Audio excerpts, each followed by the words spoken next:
أعوذ بالله من الشيطان الرجيم بسم الله الرحمن الرحيم يريد الله ليبين لكم ويهديكم سنن الذين من قبلكم ويتوب عليكم والله عليم حكيم والله يريد أن يتوب عليكم ويريد الذين يتبعون الشهوات أن تميلوا ميلا عظيما يريد الله أن يخفف عنكم وخلق الإنسان ضعيفا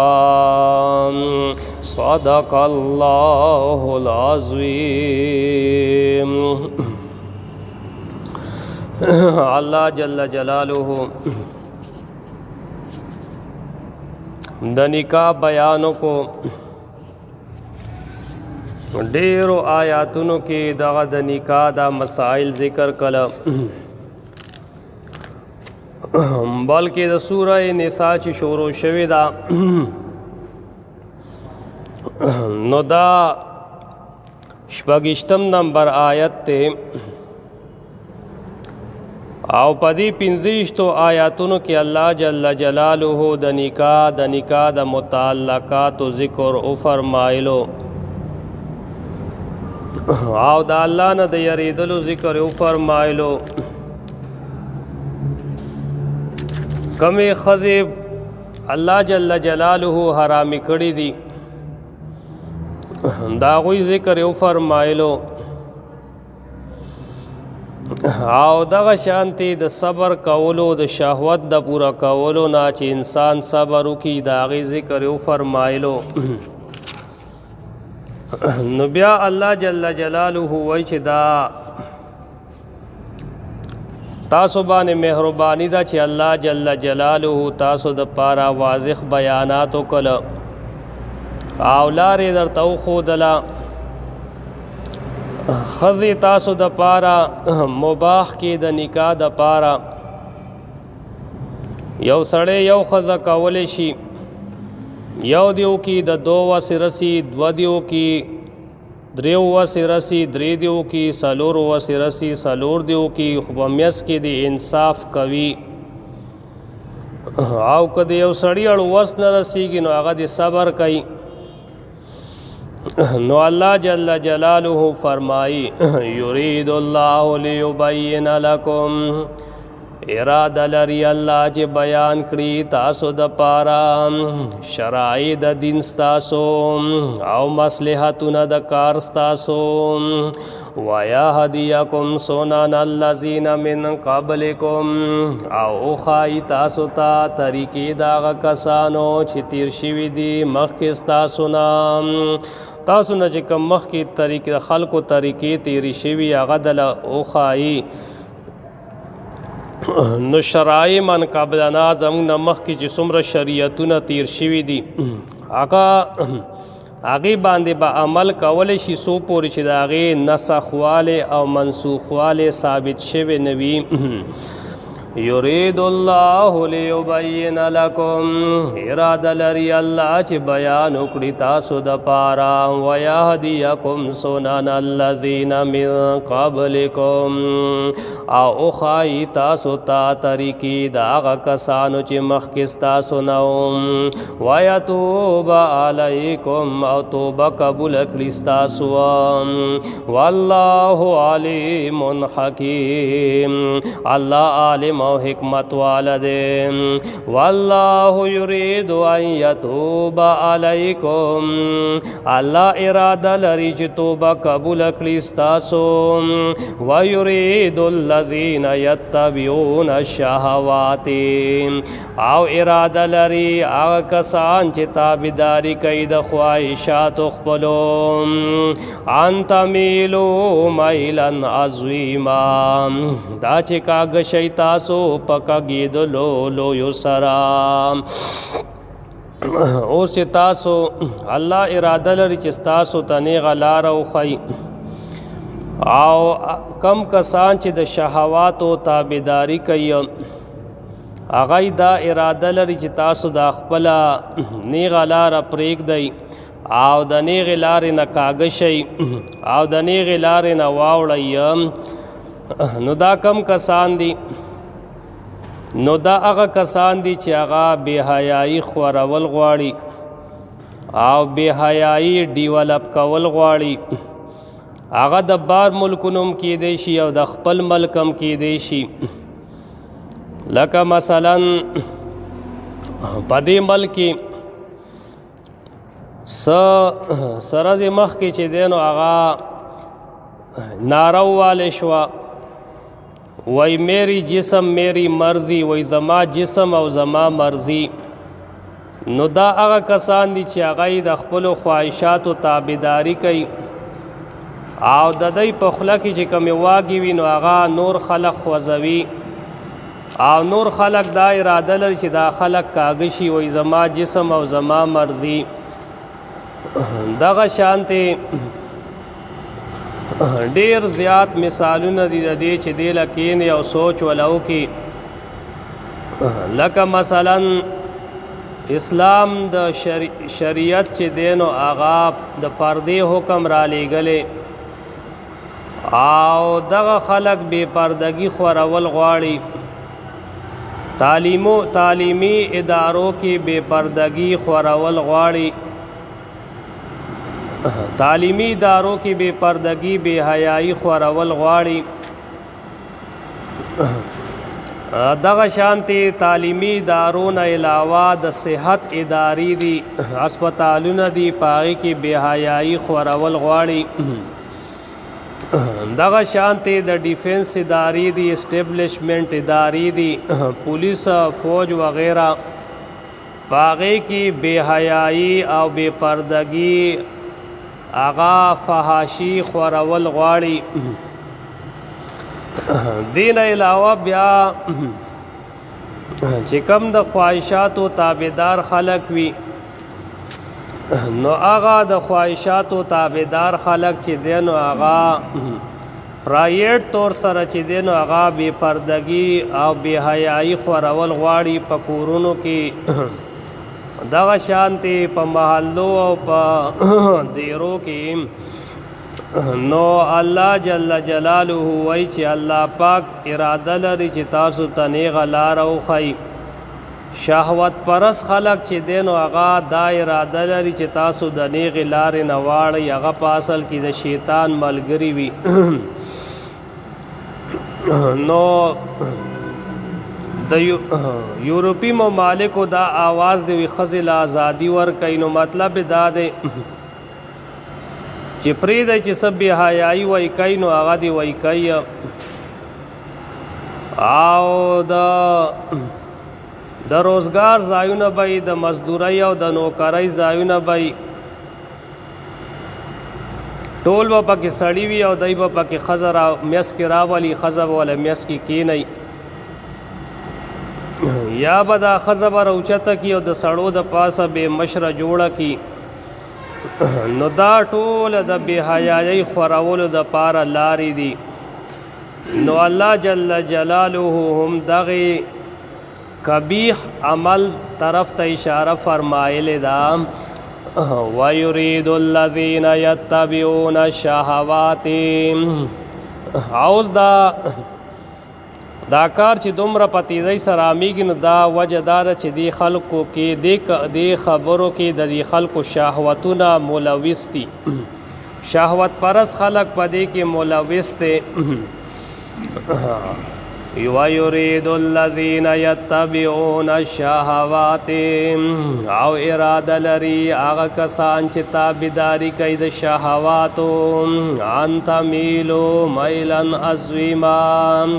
دا چې کاږه شی تاسو په کاږېدلو لویو سره داسې کاږه شی چې بیا نیغې لارې ته د راتللو څه بندوبست مو نه کېږي. یو سړی که مو ډېر هم نیغې لارې ته راکاږي نو بس بیا نه تاسو نیغې لارې ته راځئ او نه هغه راښکونکې په خپل مقصد کې کامیابیږي. دومره طریقې سره تاسو کاږه شئ وَيُرِيدُ الَّذِينَ او اراده لري هغه کسان یتبعون الشهوات چې تابعداري کوي پیروي کوي د شهواتو څه اراده لري ان تمیلو دا چې کاږ شي تاسو یې سرکوزو دا ان تمیلو دا چې کاږ شي تاسو یې مسلمانانو ان تمیلو دا چې کاږ شي تاسو یې براینا مسلمانانو مایلن عظیما پکګې دلو لویو سران اصلک ډیر در سره دین او هغې نه مم اړی یرید الله ان یخفف عنکم اراده لري الله دا چې سپک کی بوج د تاسو نه د ګناهونو الله اراده لري چې الله تاسو نه هغه بوج سپک کی او معامله درته آسانه کی یرید الله اراده لري الله ان یخفف عنکم دا چې سپکوالیو کی پتا سو باندې یا درته شریعت آسان کی دویمه ماندار چې اراده لري الله چې تاسو د ګناهونو هغه پیټې د سر باندې کې نه دی او ځان بلبوج سپک کړی وخلق الانسان ضعیفا او پیدا کړی شوی د انسان کمزورې انسان کمزور پیدا شوی دی بیا شهوت نه صبرېږي نو چې شهوت نه انسان نه صبرېږي نو په دې وجه دته د پردي احکامات را لیږلي دي که پرده به میز نه لري شي نو بیا دې څوک راټینګولی شي د اخلاقو نه کمزور دی د کې برداشت کم دی وخلق الانسان ضعیفا او پیدا کړی شوی د انسان کمزورې انسان وای کمزور پیدا شوی دی نو انسان هر یو انسان کمزور دی د آدم علیه السلام شپیته غزه کدو الله پاک وای هغه کمزور دی عادیان او سمودیان نو هغه مضبوطی باډیانې وی الله پاک وای هغه کمزوري دي او ماو تا چیونو ماو تا خو بیا ډیر زیات کمزوري یو دلته یو کاکا کټه غستلو نو هغه کاکا ورته وای چې کټ څومره دی دکاندار ولا وای دا شپږ فوټه دی ها کاکا دنګو نو وای کاکا کته پکې ودشي نو ستا خپې ته بهر نوزي نو بیا ورته دکاندار وای دا سکار دے کاکا خپل ځان ته مګورا وای زما پلار چې ونو هغه د تانم وای دنګو او وای ما ته وګورو زما پلار ته وای وګورو نو وای مونږه د پلار په نډیر و مندري وای اوس چې وای څومره خلق نوی راضي نو هغه واړه راضي او دا غي کدونه چې دینو هغه واړه کیږي نو زمونږ مشرانو نو هغه مضبوط باډیانو والو او مونږ د هغې په درېمه حصه باندې نه یو نو انسان پیدا کړی شوی دی کمزورې او مونږ تاسو ډیر کمزوري یو وخلق الانسان ضعیفا او پیدا کړی شوی دی انسان کمزورې یا ایها الذین آمنوا لا تأکلوا اموالکم بینکم بالباطل اے مومنانو مخری مالون خپل په مابین خپل کې بالباطل په باطل طریقې سره باطل طریقې سره مالونه د یو بل مخری لکه غصب کوي غلاو کوي خیانت کوي جواریو کوي سودخوریو کوي ناکارا او فاسد او باطل عقدون او قیم الا ان تکون تجارتا ان تراض منکم مگر دا چوی تجارت ان تراض منکم در رضاونگی استاسونا تجارت وی استاسو رضاونگی پاک شامل وی نو تجارت تعریف د بیع تعریف علماء کړي دي مبادلۃ المال بالمال بالترازی بدل ول د مال په مال سره پر رضاونګي سره حدیث شریف کې راځي نبی علیہ السلام نه تپوس وکړی شو د الله پیغمبره کم یو کسب د ټولو نه پاک کسب دی. نبی علیہ السلام فرمایل د ټولو نه پاک کسب هغه دی چې انسان د خپل لاس عمل وکړي او هر یوه بیعه چې هغه مبروره وي هغې کې دوکا دړاکا دروغ پکې نه وي. بل حدیث شریف کې راځي نبی علیہ السلام فرمایل چې یو سړی د خپل لاس د عمل د خوراک نه بهتر خوراک چې دی نو هغه نه دی کړی او د الله جل جلاله پیغمبر داود علیہ السلام به د خپل لاس د عمل نه خوراک کولو زغره به جوړوله هغه به خرڅوله نو الا ان تکون تجارتا مگر دا چې وی تجارت ان تراد منکم درزاون گیستا سنا پای کې تاسو لګټه پاتې شي هغه ګټه تاسو چې دی هغه حلال دا پاک ده. اوس تاجر چې دی چې کله تاجر کې سلور خبرې وي نو داغه کسب چې دی نو هغه پاک دی. چې کله څه شی اخلي نو د هغې بدي نه بیانوي او چې کله څه شی خرڅوي د هغې تعریف نه کوي او په خرید و فروخت کې دوکم نه کوي. بعضې بندی هغه چل ولو کی سړي سره نو وایي چل ولو هم نه کوي او قسم هم نه خوري. د تاجرانو د الله جل جلاله پیغمبر ډېر فضیلت بیان کړی دی. حدیث شریف کے راضی تاجر الصدوق الامین تاجر الصدوق الامین تاجر رشتینے امانت دار تاجر دے رشتینے دے امانت دار دے. یو سړی ورته وایي پلان کې شی راکا 1 نمبر راکا 1 نمبر ولا ورکی امانت دار وی. مع النبیین والصدیقین والشهداء دی با انبیاء سره صدیقین سره به یو شهداء سره به د قیامت پر ازم. بل حدیث شریف کې راځي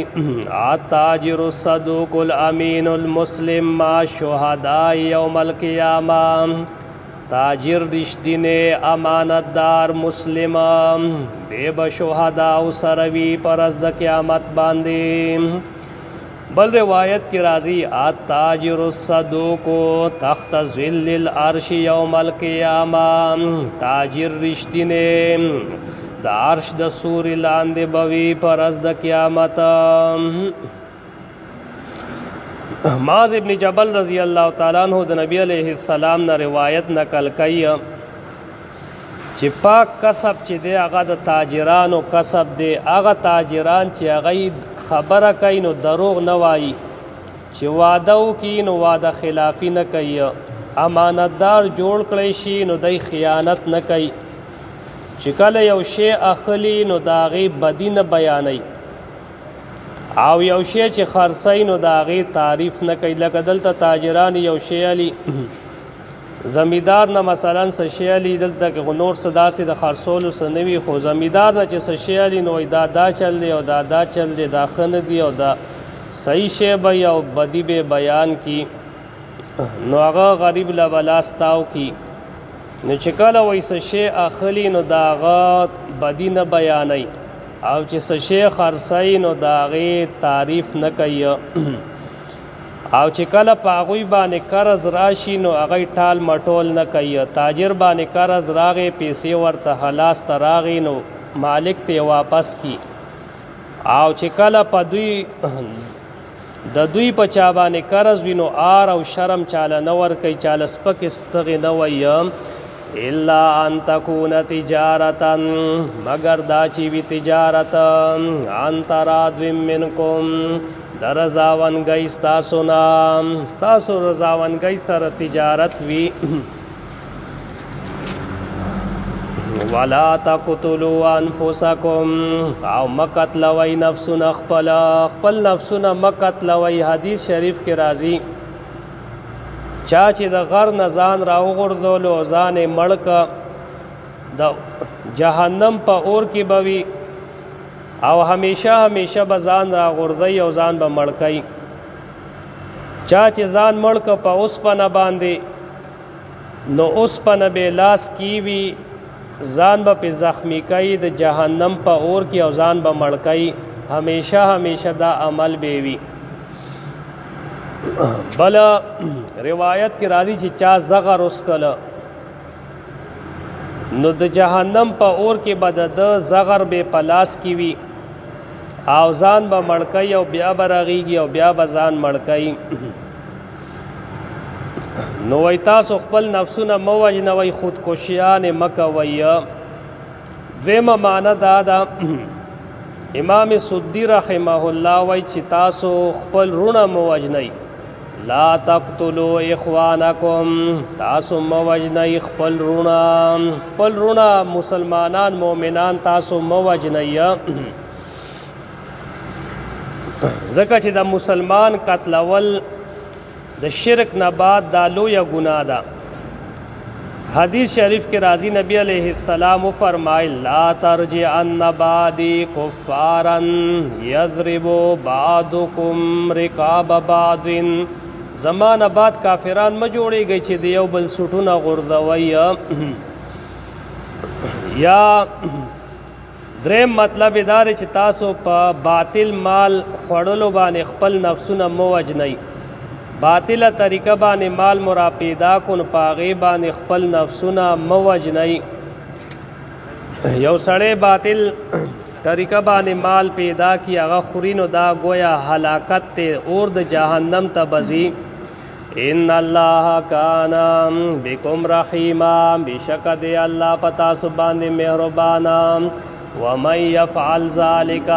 هغه چا چې وکړو دا کار عدوانن په ظلم په زیاتی سرا و ظلمن او په ظلم سرا فسوف نصلیه نارا پس درد چې داخل وکومږه غلره اورتا وکان ذلك علی الله یسیرا دې دا کار په الله باندې آسان